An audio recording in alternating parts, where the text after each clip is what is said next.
चिकी और गोरी की कहानी। एक गांव में चिकी और गोरी रहती थी। चिकी सारा दिन खेलती रहती थी और मस्ती करती रहती थी। तो तभी गोरी ने चिकी से कहा कि तुम सारा दिन खेलती रहती हो, कुछ देर तो पढ़ाई करो।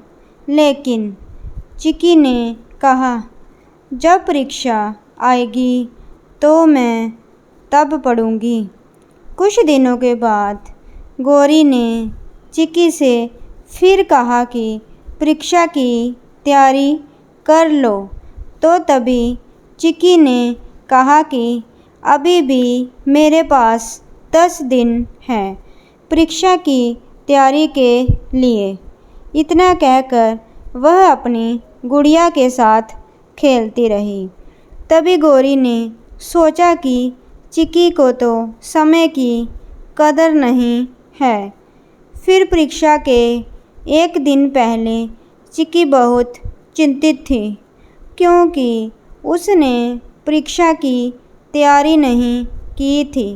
इसलिए वह दिन रात परीक्षा की तैयारी करती रही। अगले दिन जब चिकी परीक्षा देकर स्कूल से घर लौटी तो वह बहुत ही रो रही थी। तभी गोरी ने पूछा कि क्या हुआ, क्यों रो रही हो चिकी?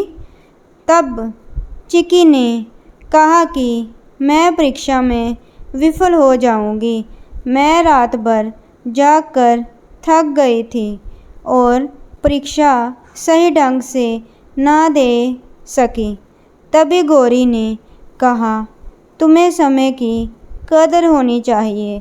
यदि तुम प्रतिदिन कुछ समय भी पढ़ाई के लिए देती तो ऐसा नहीं होता। तुम्हें जीवन में सफल होने के लिए समय का सदुपयोग करना चाहिए।